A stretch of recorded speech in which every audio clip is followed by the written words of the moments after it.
joining us again. It's like twice in like less than a week. It's cool to have Spike Cohen back on the show.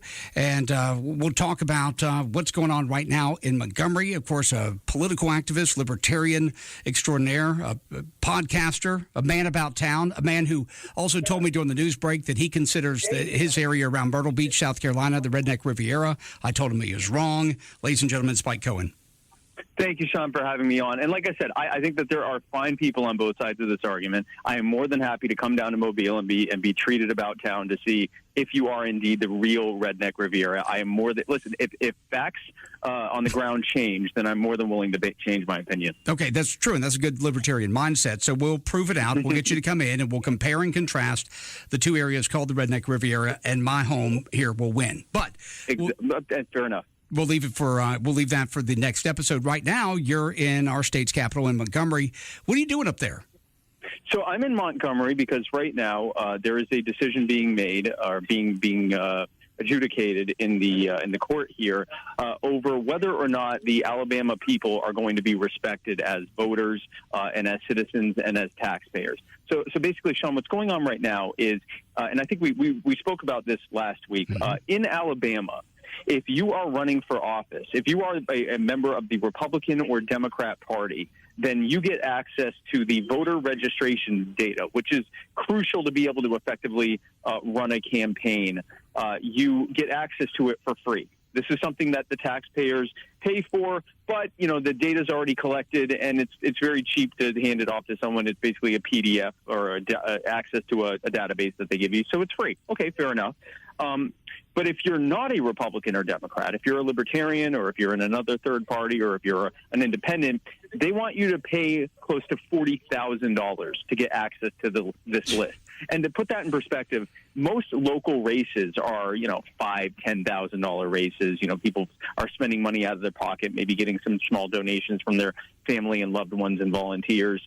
$40,000 is completely unacceptable. And it gets even worse than that, Sean, because the Republican and Democrat parties then turn around and sell those lists to third parties. So here the taxpayer has paid to compile this information. It's being given away to free to just to two organizations, but not to anyone else who's doing the exact same thing. And then they're allowed to go around to turn around and sell it to other people, to sell your information to other people for who knows what purposes. So what we're fighting to do is say that practice of selling it needs to end. It needs to be given to those who are using it for legitimate political purposes, not just Republicans and Democrats, but also to Libertarians and Independents and other third parties. And we're going to fight until we win that, because the people of Alabama and the American people deserve more than just the same two terrible choices over and over again.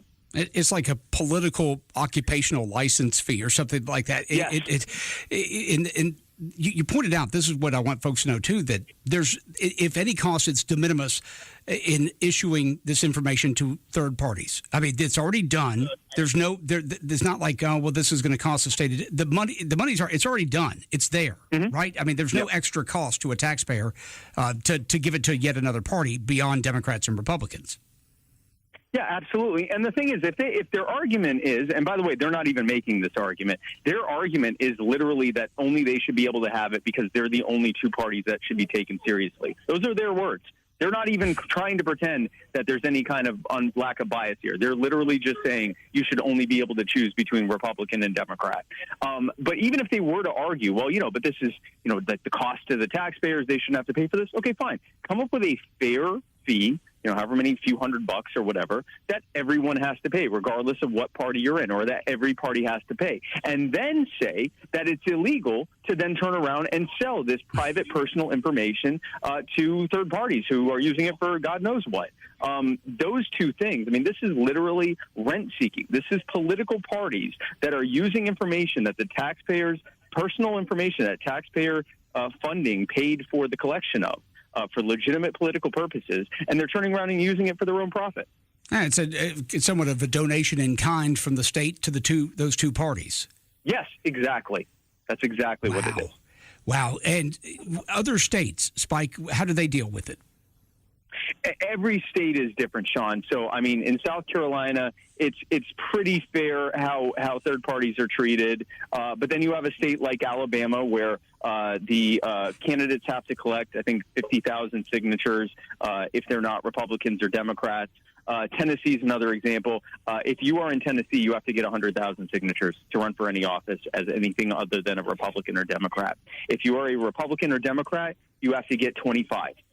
Not 25,000, 25 signatures. Wait a second. And that's it. Wait a second. So in Tennessee, if I've got a D or an R by my name, I got to get 25 signatures and get myself on. If I'm any other party, it's 100,000?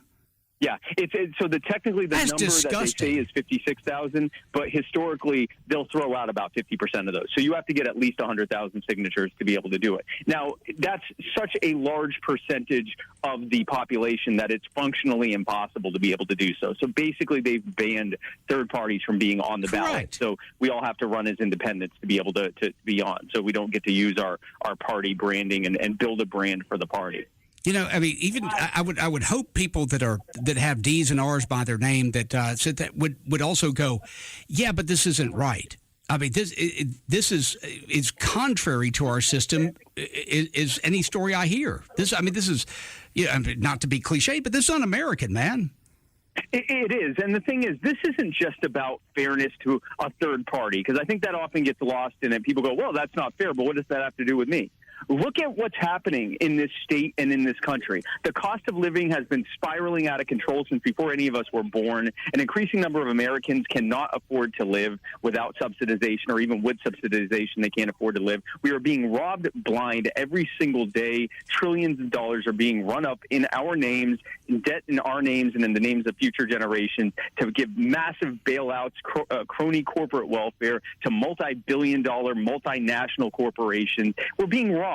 And the only way they can preserve that system is by robbing us of any alternative on the ballot. If the only people we can vote for are the corrupt, red rulers or the corrupt blue rulers, and they're all in on the same system, then there's nothing we can do to stop it. The only way we're going to be able to stop it is to fight for our right and our options to be able to choose a new way forward, and then be able to get libertarians into office to kick these clowns out of office and take all the money and the power and freedom that they've stolen from us and put it back in the hands of the people of Alabama and the people of this country. Yeah, Spike, and it's rousing in this discussion for libertarians. But let's switch shoes for a second. Let me say that I'm a Democrat or Republican that feels, and maybe I'm too idealistic, but let's be that way, that I feel my ideas are better, that you bunch of libertarians, y'all are, a bunch of drug addicts and whatever thing we want to throw at it. But I think my ideas are better. Why am I scared of competition? Exactly. I mean, the rest of us have to live with competition in the private sector. Why? If my ideas are the best, if my political hamburger is the best, then why not? Why not compete? I'm gonna crush you, libertarians. My argument's a lot better. Exactly. If we're such a joke that they're claiming in court, if we're such a mess and no one's taking us seriously, then there is absolutely no reason to restrict us from being able to do the same thing that they're doing and running for office and making our case to the people. Because if their ideas are so much better, then that will show up every single time. The fact that they are doing this is an implicit acknowledgement that our ideas are better, that they're the joke, that they're the ones that are imposing this sick, cynical joke on the American people, and that the only way to keep them in office is to rob the American people of any viable alternative to them. They are, in their actions, they're acknowledging that our way does work, that we have the solutions to fix the problems they created and they made worse, and they'll do everything they can to stop us. But no, the fight is not just about fairness for us. It's about the fact that we're the only ones that have the real solution to fix it. And that solution is for the people to be more free and have more options and not be robbed at every turn. What if they cut you in on a deal here? What if they said, hey, Spike, come here, man, come here. What we're going to do is we're going to change the law, and we're going to bring the L in with the R and the D. Y'all be given the access just like that, and then we'll shut the door and lock it again. Would you take the deal? No, of course not. No, listen, if I wanted us to have 3 lesser evils to choose from instead of 2, then I wouldn't be claiming that this is about opening up to everyone. This is a country of 330 million people. Why do we only have 2 people to choose from? But let's open that up. Let's say there was a third one. Why would we only have 3 people to choose from in a nation of 330 million people? Why would the millions of people in Alabama only have 3 options to choose from? They should be able to have as many options as they want. And yes, I mean, obviously, you don't have to have hundreds of options for every single thing. And there are ways to make sure that the people that are running are serious about it and aren't just, trolling. But no, this isn't about, getting one more person in the inside of the, of the Fox Club at the hen house. This is about opening things up. This is about allowing the American people to hear as many different arguments and as many different alternatives as there are for a given case, for a given campaign, for a different given race, for a different issue that's on the ballot, and everything else. This is not about just getting the Libertarians into the good old boys club. This is about ending the good old boys club. All right. So what's the timeline on this? When will we hear yay or nay? It could be any moment now, honestly. It could be today. It could be tomorrow. We really don't know. And if it's decided in our favor, that's going to be a major victory for us. And we'll be able to more effectively run in Alabama. If it doesn't go our way, we still see that as a victory, because that means they're scared and that they're going to keep fighting every bit they can to keep us off the ballot. We're still going to run on the ballot. We're still going to run for these offices, and we're going to take it all the way to the Supreme Court if that's the case.